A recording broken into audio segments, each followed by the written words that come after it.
30শে December রাতে এক বিধ্বংসী আগুনে পুড়ে ছাই উত্তর দমদম পৌরসভার বিরাটিতে যদুবাবুর বাজার।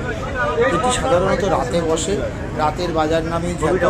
রাতের বাজারে এক মহাবহ দুর্ঘটনার কবলে পড়ে, সেটি ফেটে গিয়ে অগ্নিকাণ্ড ছড়িয়ে পড়ে সারা বাজারে। বশীভূত হয় সমস্ত বাজার, পুরো বাজার ধ্বংসস্তূপে পরিণত হয়েছে। বছর শেষে এমন দুর্ঘটনায় সবাই শোকস্তব্ধ। প্রচুর জিনিস, শাকসবজি, মাছের ক্ষতি হয়েছে। দমকল অনেক চেষ্টা করেও এই আগুন আয়ত্তে আনতে পারেনি। এবারে তো পুরো পুরো এরকম হয়নি, এরকম হয়নি।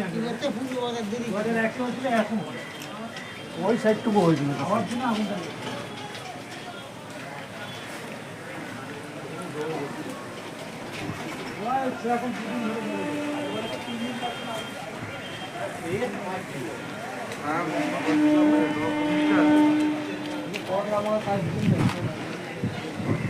বিলের হিসাব আছে আরো ঢেলে